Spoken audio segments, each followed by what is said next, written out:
Salutare, prieteni! Salutare, națiune! Salut la toată lumea! Привет всем! Păi, fraților, nu ne-am văzut 2 săptămâni de zile și am hotărât să ies azi într-un scurt live. Salut, Maria! Și așa câteva minute să vorbim, fiindcă e tragic ce se întâmplă. Eu nu vorbesc acum de Ucraina, asta e clar, dar vorbesc de societate, de oameni, de politicieni, de lideri politici, de potențiali politicieni, de situația care este acum în lume arată fața adevărată a tuturor persoanelor care se pretind mari, maheri, adică nici nu știu cum să-i numesc. Fraților, eu așa sunt de obosit că voi nu vă dați seama, sincer. Eu în 2 zile am pus la păstrare aproape 20 de cuburi de nuc, ca să înțelegeți, asta 16 tone care au trecut pe mâinile mele toate. 16 tone de lemn.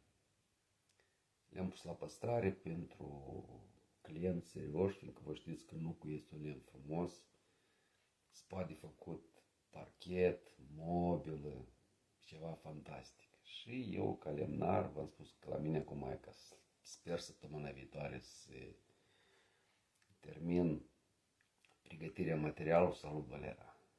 Deci, pentru 5 ani de zile înainte, asta arată că eu nu plec nicăieri. Dar, de ce am ieșit totuși în live? Am să vă spun, fiindcă foarte multe persoane îmi scriu în privat ce s-a întâmplat, de ce nu ieși și așa mai departe. Băieți, eu n-am nevoie de rating. Înțelegeți? Deci, acum, cu live-urile se ocupă toți care vor rating, care vor să fie importanți. Toți care se pricepe în coronavirus, acum toți pricep în război. Dacă mâine o să fie vorba despre lansări pe Marte, toți o să devină specialist în domeniul cosmosului. Mă uit eu din când în când la bucățele din emisiunile astea care mă merg la noi pe la televiziune, te umflă râsul. Băieți, arătăm ca dracu.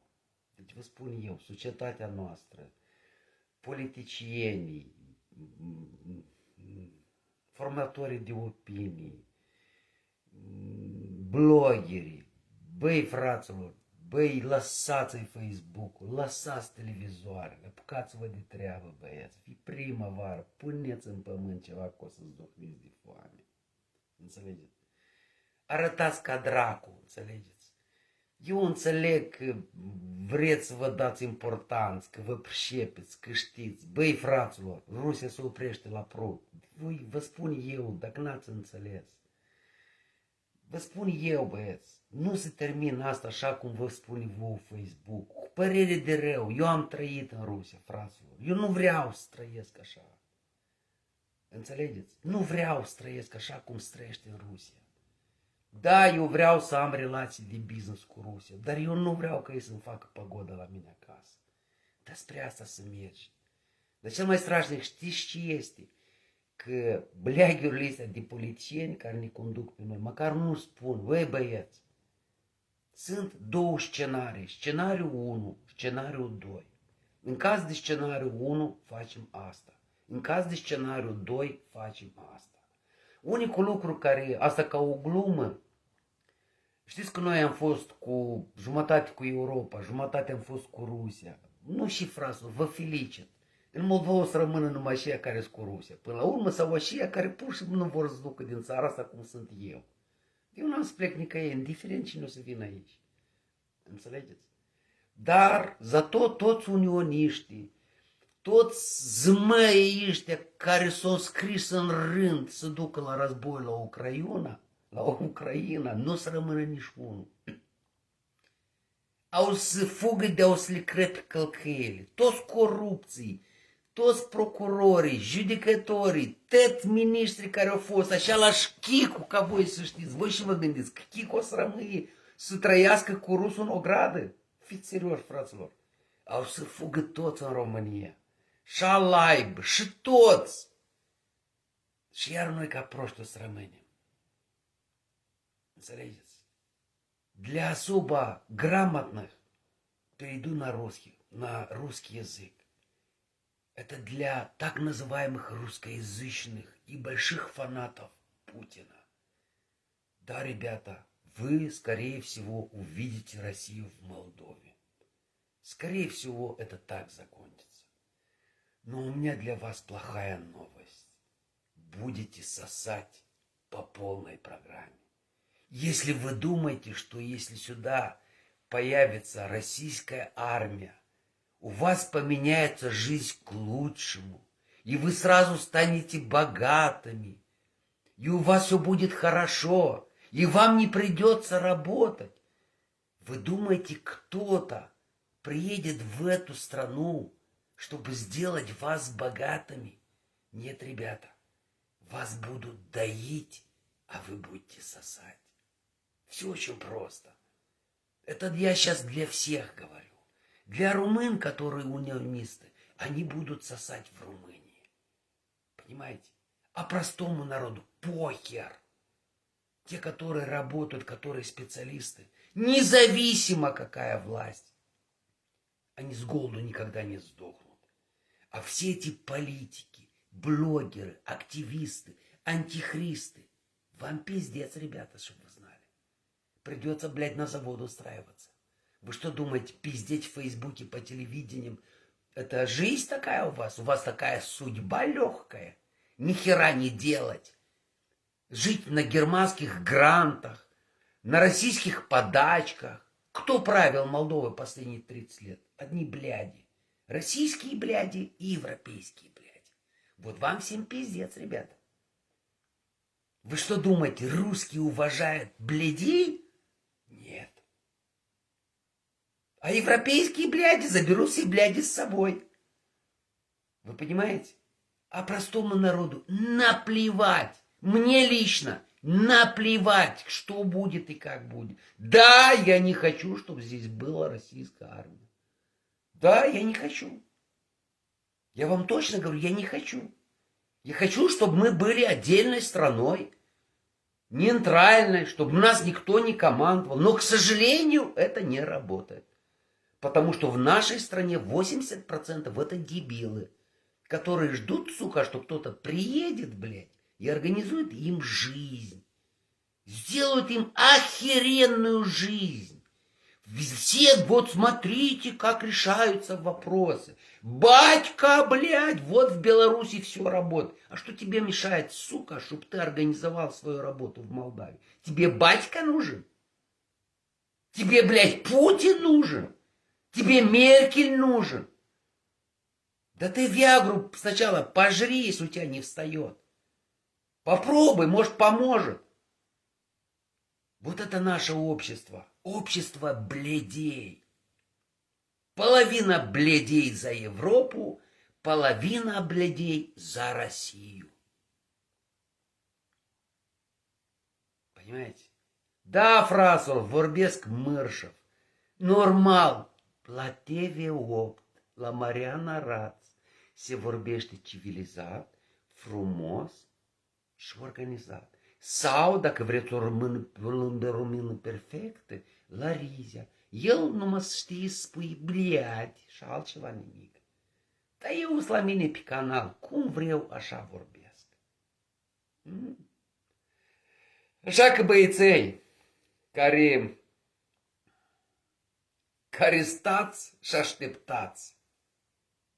Ce așteptați voi? Puneți-vă întrebare. Ce așteptați? Prețurile o să crească.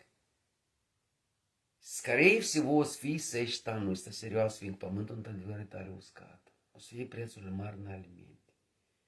Fraților, eu încă anul trecut, în august, v-am spus. Duceți și vă cumpărați casele părinților și abuneilor care le-ați vândut. lăsați tot к чертовой materi. Lăsați orașul ăsta Chișinău care este mort. Este un oraș mort. Nimic bun. Duceți-vă la țară, e vorba de supraviețuire. La momentul actual nu spune problema să îmbogățești, să te dezvolți. La momentul actual cel puțin trebuie să supraviețuiești. Adică să te organizezi așa ca să poți să ai pâine de toate zilele pe masă.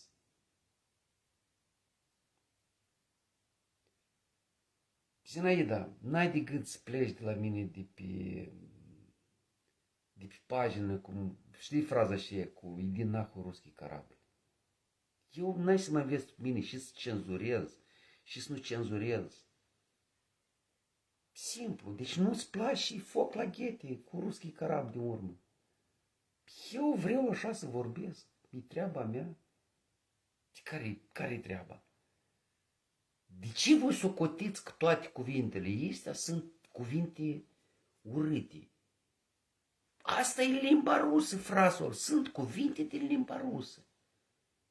Că vouă vă băgat în cap de mititel că sunt cuvinte frumoase și cuvinte literare și cuvinte cenzurate și cuvinte necenzurate. Astea sunt niște stereotipuri. Deci, în primul rând, maturile se folosesc pentru redarea emoțiilor. Pentru simplificarea discursului. Iaca, în cultură rusească. Eu sunt moldovan, Chiochi, eu sunt incult moldovean. Nici într-un caz, și am eu cu incultura rusească. Eu sunt moldovan, înseamnă că eu sunt un incult moldovan. Băieți,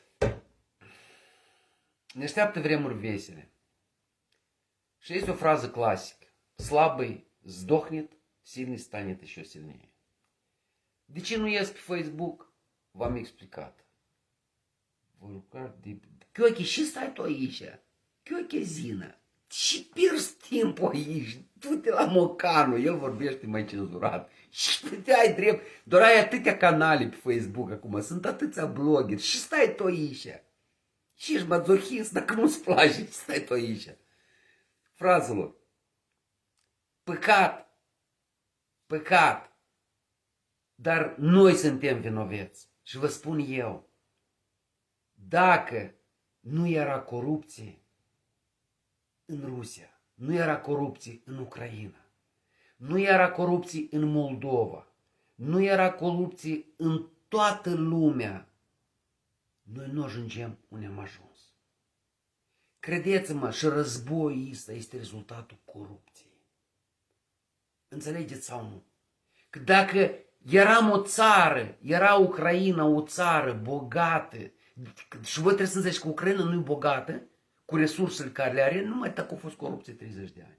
Dacă la noi încă se mai pune problema cu bogăția, noi avem numai pământ. Dar la Ucraina îi trebuie să fie toți milionari câtă bogăție are Ucraina.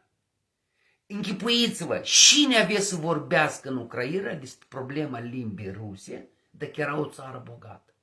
Rușii și se duc în Germania și fac zarvă ca să se vorbească în limba rusă? Nu! Ei sunt bucuroși că pe dânsii las trăiască în Germania. De ce? Fiindcă este o țară bogată. Înțelegeți? Problema limbilor este o problemă primitivă pentru oameni primitivi. În Statele Unite, băi, n-are treabă nimeni cu tine cum vorbești engleza. Nu are, n-are treabă. Te plătește pentru profesionismul care îl ai. Ce se întâmplă în Moldova? Ce se întâmplă în Ucraina? Ce se întâmplă în Rusia? Băi, apar niște întrebări care lumea civilizată de mult, pentru dânsă nu există întrebările astea. Unde există întrebările de religii? În țări primitive. Unde există întrebarea limbii? În țări primitive. Într-o țară actuală, civilizată, probleme primitive nu există. Acolo se dezvoltă infrastructura, se dezvoltă medicina, se dezvoltă învățământul. Dar în țările prăpădite, cu și să iasă Dodon în față? Cu și? Dacă el e idiot. Problema русскоязычных. Și poate să iasă, Dodon же idiot. El și întrebare poate să rezolve. Și poate să iasă Mișa Gimpu, care e alt idiot. E alt idiot. Problema unirii. Toată lumea știe. Germania e împotrivă. Toată Europa e împotrivă. Nu o să fie chestia asta. Deși să discut tema asta? Alte teme nu există. Și unul e împușcat în cap de Mittel și a doilea. Și e că așa am fost 30 de ani. Slava Domnului! Au să vină rușii și au să și tăți într-o направление. Nu o să mai fie în Moldova probleme nici cu limba și nici cu vectorul. A să fie un singur vector, в жопу. Ați înțeles? Un singur vector o să fie în Moldova, в жопу, направление жопа. Și că atunci, tăți, care 30 de ani, ne-au compasat nouă creiere și mulți amu vorbesc pe Facebook. Lideri politici, activiști, antihriști, ei hotărăsc soarte, că trebuie să fim mai tăcuți, că nu cumva să-i supărăm pe ruși, că nu cumva să-i supărăm pe europeni, că nu... Băi, tu ești în casa ta, tu cum vrei așa vorbești. Și înseamnă să superi pe cineva sau să nu superi. Tu trebuie să ai poziția ta. Păi tu ești stat independent. Alta așteaptă și se bucură. Amușa să vie ruski mir. Блядь, uite suca în tren, în avion, du-te, блядь, și vezi ruski mir. Nu, blin, la Vâstovca, la Moscova și la San Petersburg. Du-te, suca, la Tveri. Înțelegi? Acolo, toate orașele astea la 200 de kilometri și vezi ruski mir. Tu vrei să trăiești? Vrei să trăiești? El a fost suca în excursie la Moscova și el vrea ruski mir, blin. Dar mulți! Nici măcar nu a fost odată în viața lor acolo. Și dăm un Facebook, analizează, demonstrează. Băi, nimeni nu vorbește despre Moldova. Tot Facebook-ul discută despre Ucraina și despre Rusia. Cine-i vinovat, cine-i praf. Cine are dreptate, cine n-are dreptate. Cu ce să ne dă o nouă asta și nu să ne dă nouă și el altă. Băi, și folos cu să și gazul ieftin, motorina ieftină, lemnul ieftin, tetos și ieftin. Și? Dar noi pentru ce trăim? Că și tot ieftin? Sau să avem plăcere în viață? Băieți, țara noastră o trebuie să construiască relații de prietenie corecte cu toți. Cu toți. De la egal la egal. Dar ca să construiești o relație de prietenie de la egal la egal, tu trebuie să prezinți ceva. Adică să fii interesant, să ai o anumită valoare. Dar când tu ești o țară de proști, de derbedei, împărțit în două lagăre, care e valoarea ta? Cum tu vrei să fii respectat de ruși, de europeni și așa mai departe? Și prezinți tu ca națiune. Că în afară de fățărnișie n-ai nica. Și prezinți tu ca nație, moldovanule. Și prezinți tu. Că în afară de fățărnișie altceva nu ai nimic. Știi să pupi în cur când îți trebuie. Știi să vorbești urât despre unul mai puternic ca tine în spatele lui, în față, n-ai să spui că te chiși. Știi să comentezi în Facebook. Că tragi nădejde că n-ai să dai ochi cu mâna cu omul ăsta în viață și nu o să-ți tragă vreo 2 palme peste bot. Înțelegi? Dita, frate, nu te mira că pizdetul îți intră în casă. Îl meriți. Îl meriți, că așa ai fost educat de bunei, de părinți. Suntem un popor de lași. Înțelegi? Care facem să lușească în casă tet. În o gradă să lușească tet. Dar aruncăm rahatul după poartă. Tot ce după poartă, puhui. Lasă primăria să ocupe. Lasă, блядь, Maia Sandu să ocupe. Tu, suca, блядь, un pai nu-i ridica. Dar la tine tot lușești. Dacă te duci afară, la Zarbutcă, așa îți place cum e în Italia, cum e în Germania, cum e în America. Tot organizați, tot e frumos, disciplină și așa mai departe. Dacă vii la Moldova, cu o șapă de bere în parc.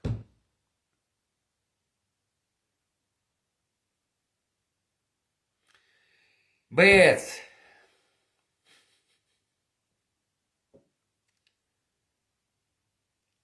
nu vă supărați că vă numesc, vă spun lucrurile așa cum sunt.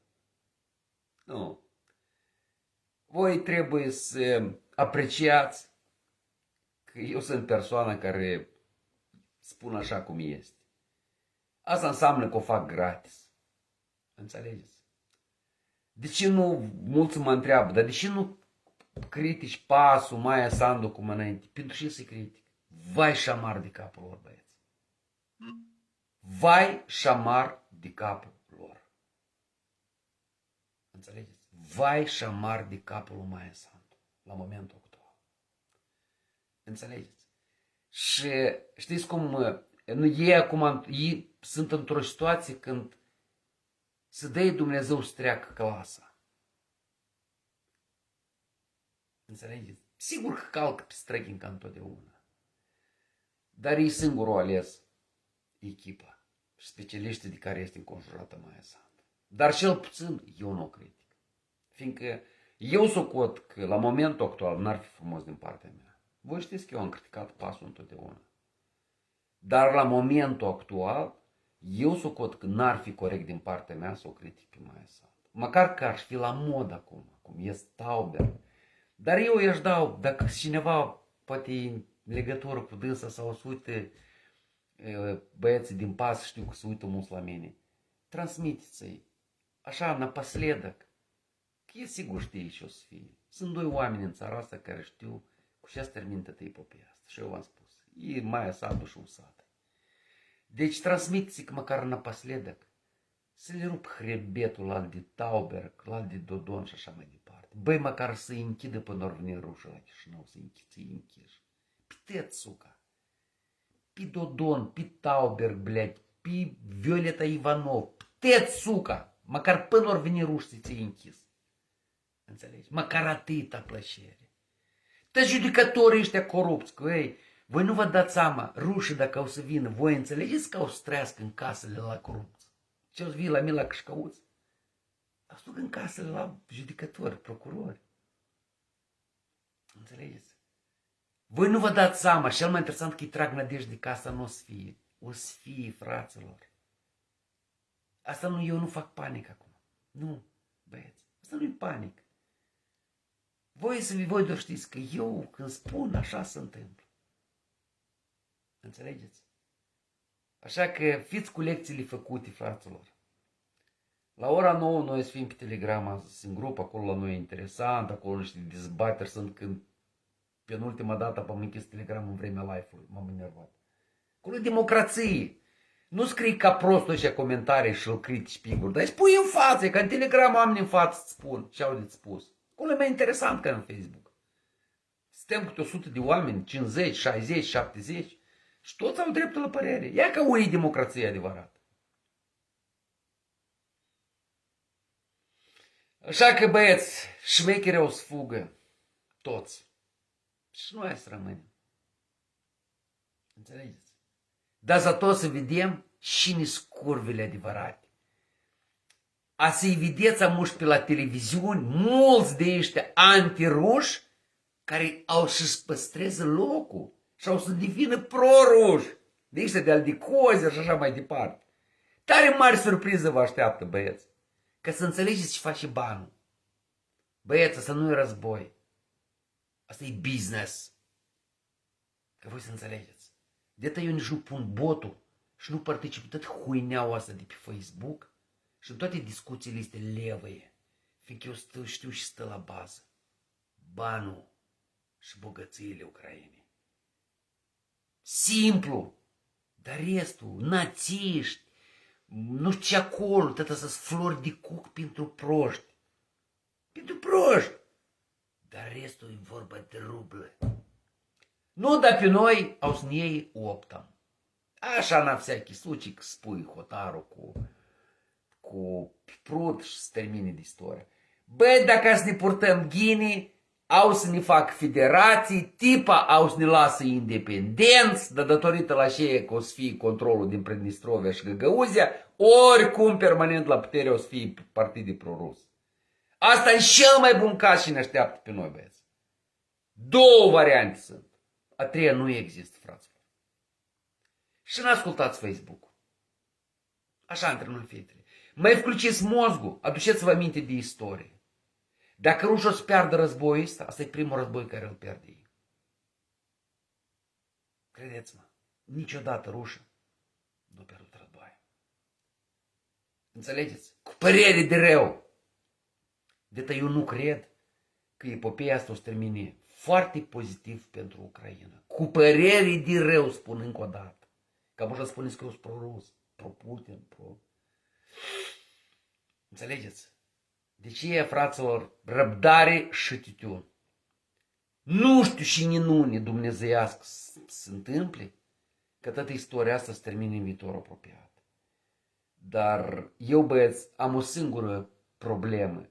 Eu nu cred în războiul nuclear, dar eu cred într-așa că întâmplător niște nebuni pot să zdărvească vreo stație atomică din Ucraina. E ca asta eu cred că poate să întâmple. E ca asta pe mine cel mai tare mă mistuie. Că vreau nebun și nu contează de ce parte, că n-au să răzbirească, vă știți, că și au propagandă și ăștia au propagandă bună. E ca să cel mai tare, deși eu aș avea frică, să nu trăsnească vreo stație atomică în Ucraina. Așa, между нами девочками, să le arăte la europeni și la americani cu schinomate. Ca să trimiți o bombă, e mai complicat. Dar să zărvești o stație în Ucraina, că lui Putin e poher, că e aproape de Rusia sau de Moldova, poher. Dacă el o să o facă. Ucrainenii tot zapădlești poate să facă. Deci de ce e ca asta e unicul lucru care minim mă deranjează. Dar restul, как не будет выживем? Băi, fraților, să-mi bag chișorul. La 18 ani, cât avem? 18 ani sau cât avem când s-a dezbăierat Sovietski Союз, blin. Eu, blin, acasă cam străiesc viața asta de 2 ori. Odată când a dispărut Sovietski Союз și a doua oară când a se format a doua oară. Să-mi bag chișorul și soarta am avut generația noastră. Care, blin, am fost și consumoliști, am plătit znosuri încă la universitate, am umblat în sovietska vreme prin stroie triaduri. Și am la bătrânețe, la 50 de ani, bled, iar se întorc vremurile și alea. Incredibil. Eu vă spun, ahire, cine s-a gândit la așa ceva? Da, într-adevăr. Nu, dar eu v-am spus. Asta tot e rezultatul corupției. N-are nici asta. Alte chestii. Băieți, corupția. Numai corupția. Optu să ne ajut, să ne aduc pe toți aici.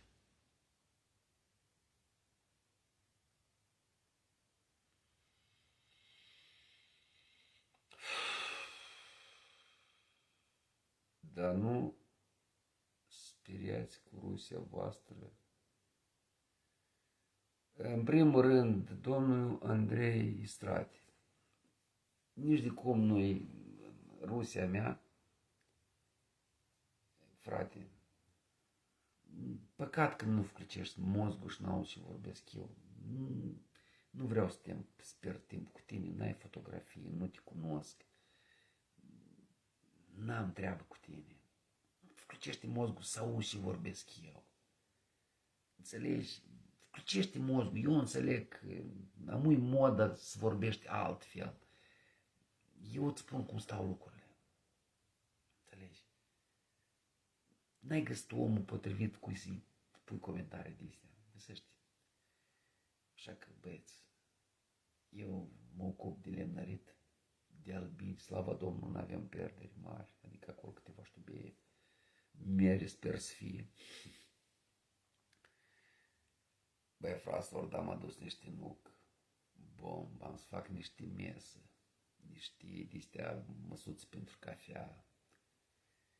Voi nu vă dați seama și material m-am făcut eu, băieți. Am să fac un live când o să fie stejarul acasă, să vă arăt eu voi și lemn i-am adus eu. Niște nuși de 50-60 de centimetri, niște bușteni. Stejar la fel, 40-50. Am niște frase de astea de colecție. Bombă care au stat la pământ, cred că vreo 10 ani. O crăpat și o uscat natural. Băi, arată bombă. Tot așa, diametru 35, 40, 50. Nucul tot așa. Stejarul tot așa. Vă spun, eu cum mă termin, că cum termin de strâns deja, că acum se termină sezonul și pregătesc materialul pentru 5 ani înainte, mă apuc deja de făcut știubie. Vine timp, fiindcă mâine pe mine trebuiască deja. Așa că, fraților, vă mulțumesc că ați fost cu mine. Vă aștept în Telegram care vreți să mă puneți la punct, fiindcă comentariile astea după spate nu e interesant. Veniți în Telegram și vorbim pe viu. Eu sunt, cred, unica persoană care accept discuții deschise. La mine nu există cenzură în Telegram, deci eu vorbesc, oricine poate să iasă în live și să discute cu mine, să-mi pună orice întrebare incomodă. Eu cred că sunt unica persoană care fac așa ceva. O seară bună la toți, fraților, să ne rugăm, să supraviețuim. Vă îmbrățișări pe toți. Toate bune, fraților.